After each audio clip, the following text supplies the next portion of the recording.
जय हिंद विद्यार्थी मित्रो, स्वागत आहे आपल्या सर्वांचं मराठवाडा अकॅडमीच्या यूट्यूब चॅनलमध्ये. मित्रो, आजपासून आपण एका नवीन कोर्सला सुरुवात केली आहे, जी की अगदी मोफत असणार आहे.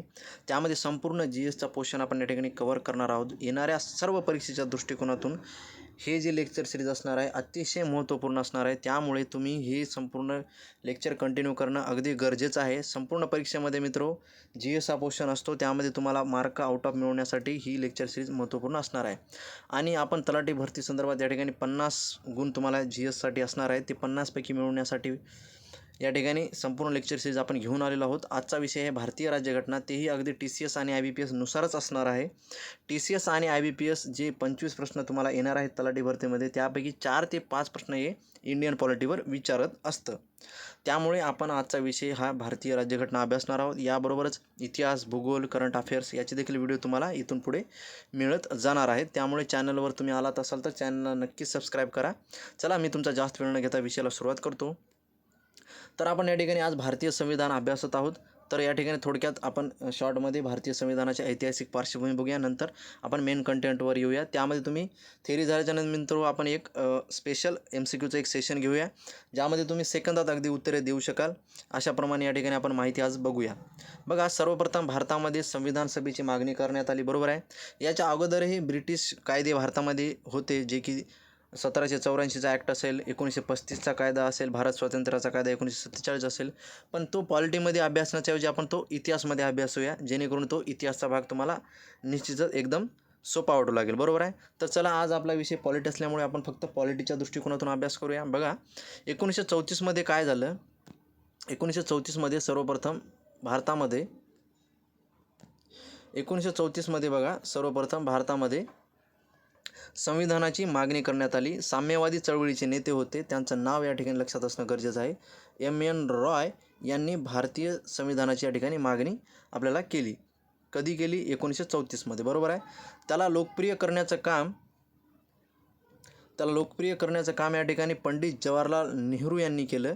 पंडित जवाहरलाल नेहरू यांनी भारतीय राष्ट्रीय काँग्रेसमध्ये अशी मागणी केली की प्रौढ मताधिकारावर निवडून आलेल्या घटना समितीने कोणत्याही बाह्य हस्तक्षेपाशिवाय स्वतंत्र भारताच्या राज्यघटनेची निर्मिती केली पाहिजे. अर्थातच याच्या अगोदरचे जे काही कायदे होते ते ब्रिटिश सरकार तयार करत होतं. भलेही त्याच्यामध्ये भारतीय नेत्यांचा समावेश होता, पण संपूर्ण अधिकारी गव्हर्नर जनरल व ब्रिटिश गव्हर्नमेंटलाच होते. त्यामुळे असं म्हणण्यात आलं की बाबा, याच्या पुढील जे कायदे असेल किंवा जी घटनासभा असेल ती संपूर्ण भारतीय असेल, त्याच्यामध्ये कोणताही बाह्य हस्तक्षेप असणार नाही. तर बघा, यामध्ये आपल्याला महत्त्वाचे पॉईंटच अभ्यासायचे आहेत. त्यामुळे आपण महत्त्वाची या ठिकाणी माहिती घेतलेली आहोत, जेणेकरून आपण कमी कंटेंटमध्ये जास्त मार्क मिळवण्याचा प्रयत्न करणार आहोत. तर बघा, सर्वप्रथम आपण या ठिकाणी ऑगस्ट प्रस्ताव भारतासमोर मित्रो 1939ला काय झालं, द्वितीय महायुद्धाला या ठिकाणी सुरुवात झाली, बरोबर आहे.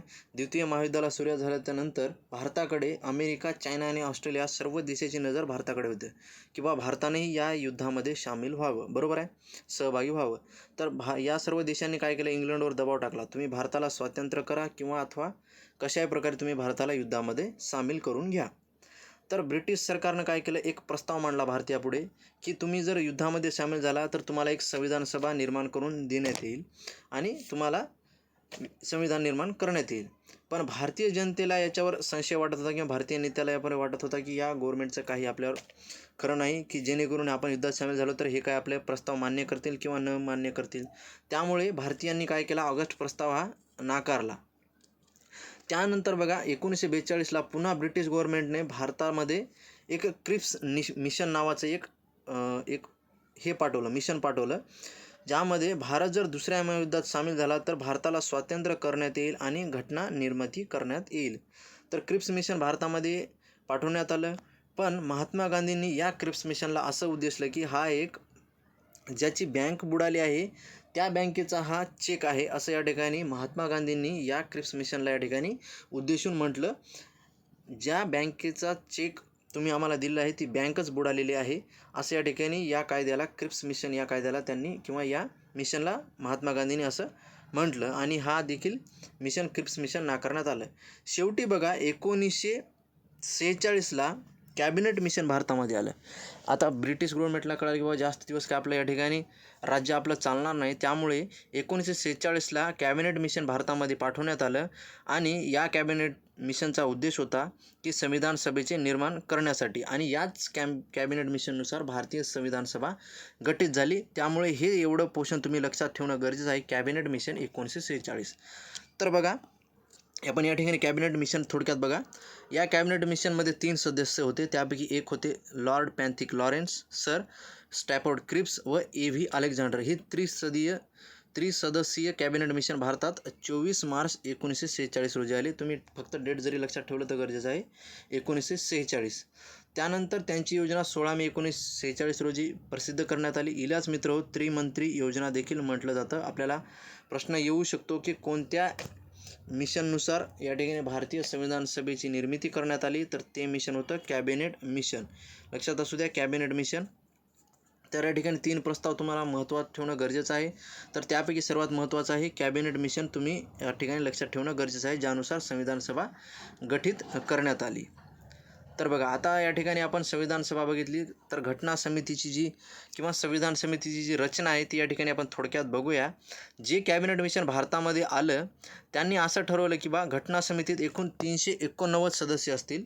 त्यामध्ये किती असतील? 389 सदस्य. हा आकडा तुम्ही लक्षात ठेवा. 389 सदस्य असतील. त्यापैकी 296 जागा ब्रिटिश भारतासाठी होत्या आणि 93 जागा संस्थानासाठी होत्या. बरोबर आहे.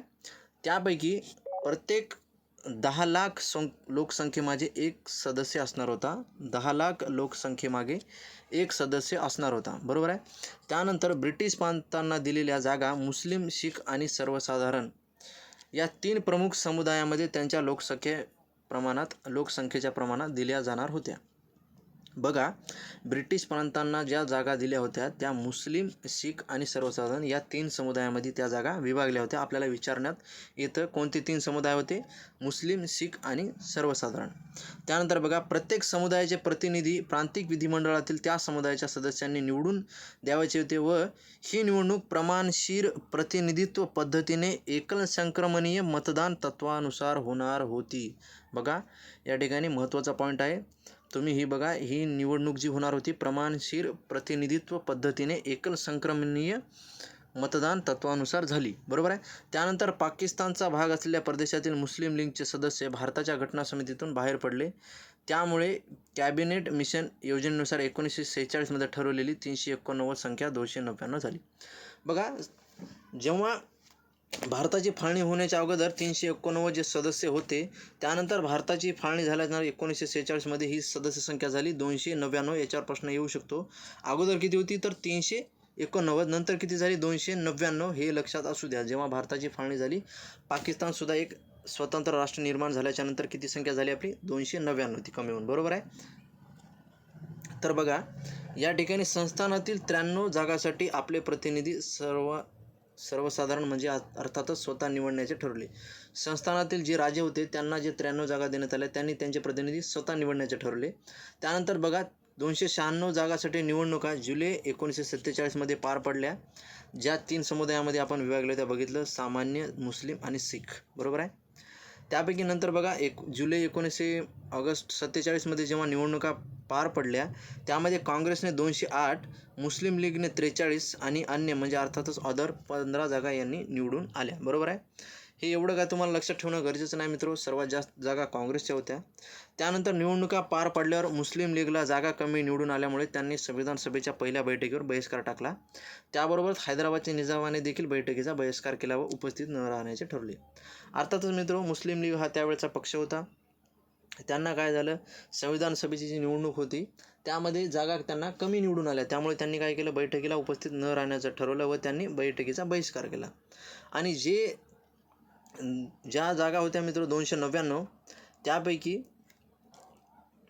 कमी होऊन जे जागा 299 झाल्या होत्या किंवा संविधान सभेमध्ये ज्या जागा होत्या त्यापैकी 15 महिला सदस्य होत्या. एकूण किती महिला होत्या आपल्याला विचारण्यात येतं, तर एकूण 15 महिला होत्या. स्टार पॉईंट आहे, महत्त्वाचा आहे, त्यामध्ये तुम्ही लक्षात असू द्या. तर संविधान सभेत एकूण 15 महिला होत्या. जागा 3 समुदायामध्ये विभागल्या होत्या आणि एकूण जागा किती होत्या ते देखील आपण या ठिकाणी बघितलेलं आहे. पहिली वेळेस 389 होत्या, त्यानंतर 299 झाल्या. हे देखील लक्षात ठेवणं गरजेचं आहे. त्यानंतर बघा, घटना समितीची पहिली बैठक पहिल्या बैठकीवर प्रश्न येत असतो वन लाईनरमध्ये. TCSचा हा मोस्ट इम्पॉर्टंट प्रश्न आहे. तर संविधान सभेची पहिली बैठक जी आहे 1946ला 9 डिसेंबरला पार पडली. या बैठकीस एकूण 207 सदस्य उपस्थित होते आणि ही बैठक जी आहे दिल्लीमध्ये पार पाडण्यात आली, दिल्ली येथील कौन्सिल चेंबर पुस्तकालय भवनामध्ये, बरोबर आहे.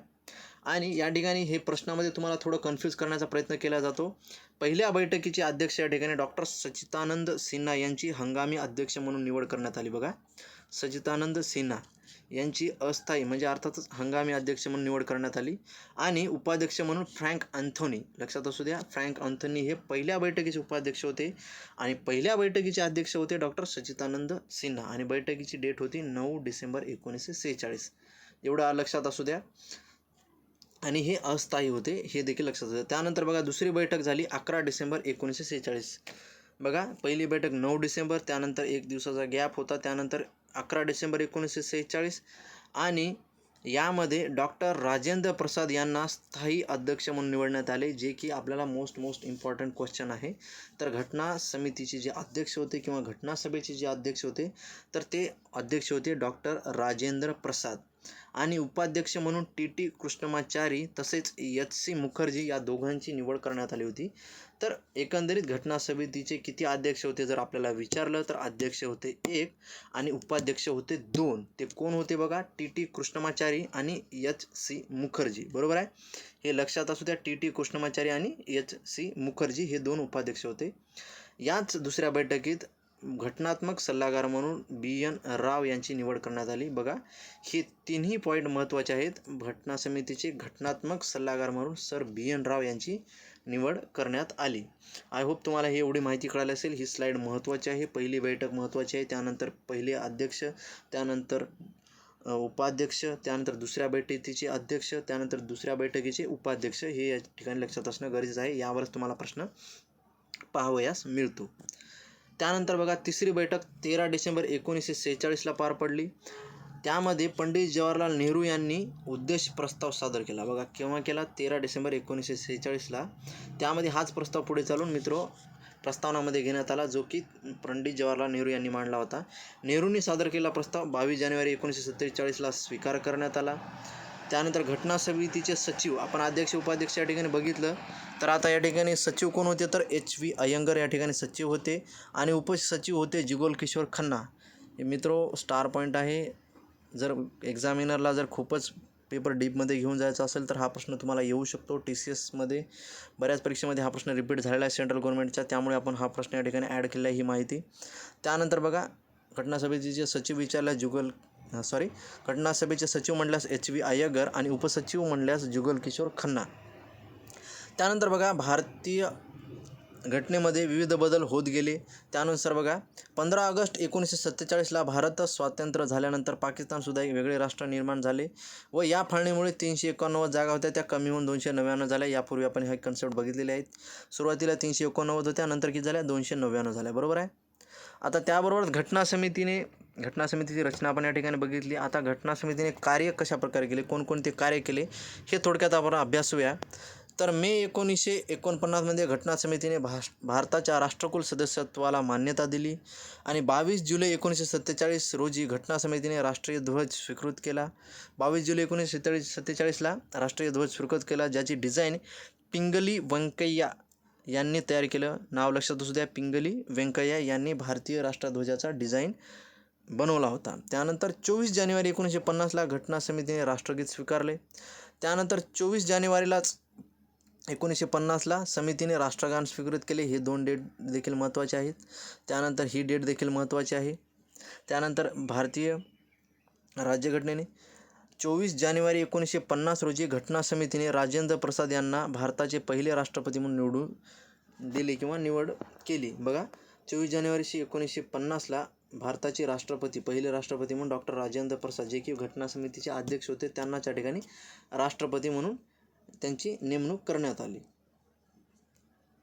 त्यानंतर बघा घटना समितीने एकूण 2 वर्ष 11 महिने 18 दिवस काम केले. तर घटना समितीने किती काम केले या ठिकाणी बघा, 2 वर्ष 11 महिने 18 दिवस. त्यामध्ये घटना समितीची एकूण 11 सत्र झाली, म्हणजे 11 अधिवेशनं झाली. त्यापैकी स्वातंत्र्यपूर्व काळामध्ये 4 झाली, हे लक्षात असू द्या. स्वातंत्र्यपूर्व काळामध्ये 4 झाली. आपल्याला विचारलं जातं स्वातंत्र्यपूर्व काळामध्ये घटना समितीची किती अधिवेशने झाली, तर 4 अधिवेशने झाली. घटनाकाराने सुमारे 60 देशाच्या घटनांचा अभ्यास केला होता आणि घटनेच्या मसुद्यावर 114 दिवस विचारविनिमय केला. घटना निर्मितीसाठी एकूण 64 लाख रुपये इतका खर्च झाला. बघा किती झाला, 64 लाख रुपये. 24 जानेवारी 1950 रोजी घटना समितीचे अखेरचे सत्र झाले, तथापि घटना समितीची संपुष्टात आणली गेली नाही. म्हणजे 1950ला ही शेवटची सभा झाली. त्यानंतर 26 जानेवारी 1950 पासून ते 1951 ते 1952मध्ये पहिल्या सार्वत्रिक निवडणुका पहिली संसद अस्तित्वात येईपर्यंत घटना समितीने भारताची हंगामी संसद म्हणून काम केले. या ठिकाणी बघा, घटना समितीनेच काय 1952पर्यंत हंगामी संसद म्हणून देखील कार्य केले. जोपर्यंत निवडणुका झाल्या नाहीत किंवा नवीन कार्यकारणी निवडून येईपर्यंत घटना समितीनेच हंगामी संसद म्हणून या ठिकाणी कार्य केलं. केव्हा केलं? 1952पर्यंत. त्यानंतर बघा, घटना समिती ही भारताची पहिली संसद बनली. ज्यावेळी घटना समिती म्हणून कार्य करीत असे त्यावेळी डॉक्टर राजेंद्र प्रसाद अध्यक्षस्थानी असत, हे तर आपण बघितलं आहे. त्यानंतर ज्यावेळी ती कायदेमंडळ संस्था म्हणून कार्य करत, म्हणजे भारतीय संविधानाची जी सभा होती घटना समिती, तीच भारताची संसद देखील होती आणि कायदे बनवण्याचं काम देखील तीच करत होती. मात्र अशा वेळेस जेव्हा ती कायदे संस्था म्हणून किंवा कायदेमंडळ म्हणून काम करत त्यावेळी जी.व्ही. माळवणकर हे तिचे अध्यक्ष असत. या ठिकाणी हा प्रश्न देखील बऱ्याच परीक्षेमध्ये रिपीट होत असतो. तर या ठिकाणी जी.व्ही. माळवणकर हे नाव लक्षात असू द्या. ही दोन्ही कामे 26 नोव्हेंबर 1949 पर्यंत, म्हणजेच राज्यघटनेचं काम जोपर्यंत संपत नाही तोपर्यंत ही दोन्ही कामे चालूच होती. नाव लक्षात असू द्या, जी.व्ही. माळवणकर. ओके. बघा, घटना समितीच्या समित्या, आता या ठिकाणी आपण समित्या अभ्यासूया. तर त्यापैकी 2 प्रकारच्या समित्या होत्या. एक होती मुख्य समिती आणि दुसऱ्या होत्या दुय्यम समित्या. त्यापैकी मुख्य समितीवरच आपल्याला प्रश्न विचारले जातात.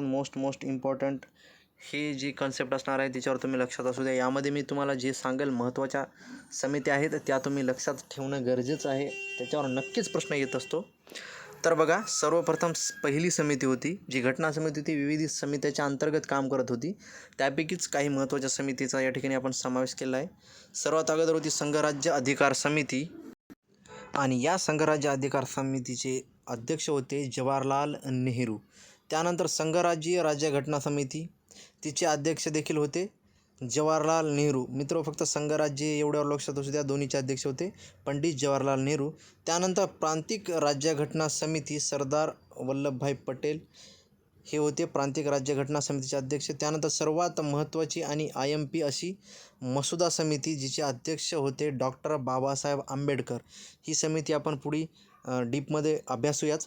त्यानंतर होती मूलभूत अधिकार व अल्पसंख्याक आणि आदिवासी व अंतर्भूत न केलेली क्षेत्रे याबाबत सल्लागार समिती, तिचे अध्यक्ष होते वल्लभभाई पटेल.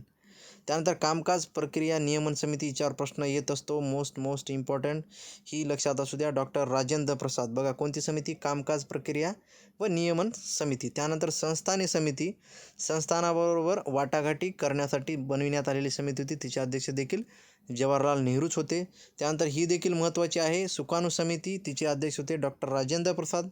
ही सुकाणू समिती, त्यानंतर मसुदा समिती, त्यानंतर कामकाज प्रक्रिया नियमन समिती, हे 3-4 ज्या समित्या मी तुम्हाला सांगितलेल्या आहेत त्या महत्त्वाच्या आहेत. त्याच्यावर लक्ष असू द्या, याच्यावर प्रश्न आलेले आहेत. त्यानंतर वळूया पुढे. बघा, आता या ठिकाणी मोस्ट इम्पॉर्टंट आहे मसुदा समिती, आपण अभ्यासूया. घटना समितीच्या सर्व समित्यांमधील सर्वात महत्त्वाची समिती म्हणजे कोणती? तर मसुदा समिती. आणि तिची स्थापना बघा 29 ऑगस्ट 1947 रोजी करण्यात आली होती.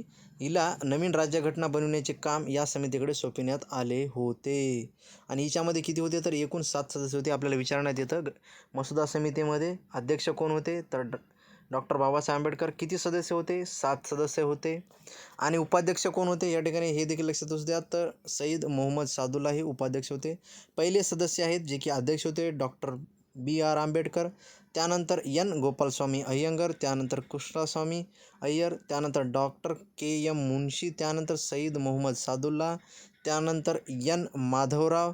त्यानंतर T.T. कृष्णमाचारी. बघा, T.T. कृष्णमाचारी हे नाव आपण अगोदर देखील बघितलेलं आहे, जे घटना समितीचे उपाध्यक्ष होते. आणि मसुदा समितीचे कामकाज एकूण 141 दिवस चालले. हे देखील प्रश्न येऊ शकतो की मसुदा समितीने किती दिवस काम केलं? तर 141 दिवस या ठिकाणी काम केलं. बघा 26 नोव्हेंबर 1949 रोजी राज्यघटनेच्या मसुद्याचा ठराव संमत करण्यात आला. केव्हा करण्यात आला? 26 नोव्हेंबर 1946. असे घोषित करण्यात आले की सदस्यांनी व अध्यक्षांनी त्यावर स्वाक्षऱ्या केल्या. त्या दिवशी 299 सदस्यापैकीच 284 सदस्य उपस्थित होते. मित्रो, जे भारतीय घटना समिती सदस्य संख्या होती 299. ज्यावेळी संविधान सभेचा किंवा संविधानाचा ठराव या ठिकाणी मसुद्याचा ठराव संमत करण्यात आला, त्या दिवशी 284 सदस्य उपस्थित होते व त्यांच्या स्वाक्षऱ्या देखील होत्या. हाच दिनांक सरनाम्यामध्ये नमूद केला आहे. त्या दिवशी घटना समितीने ही घटना स्वीकृत करून अधिनियमित करून स्वतः परत अर्पण करीत आहोत असे म्हटले. आपण जी प्रस्तावना वाचत असतो त्याच्यामध्ये 26 नोव्हेंबर 1949 ही तारीख दिलेली असते. त्यानंतर बघा 26 नोव्हेंबर 1950 रोजी स्वीकृत केलेल्या राज्यघटनेत एक सरनामा 395 कलमे व 8 परिशिष्टे होती. हे लक्षात असू द्या. एक सरनामा 395 कलमे व 8 परिशिष्टे होती. जेव्हा ही घटना अंगीकृत करण्यात आली 26 नोव्हेंबर 1949ला. पूर्ण राज्यघटना अधिनियमित केल्यानंतर सरनामा अधिनियमित करण्यात आला. हे देखील की पॉईंट आहे, महत्त्वाचं असू द्या.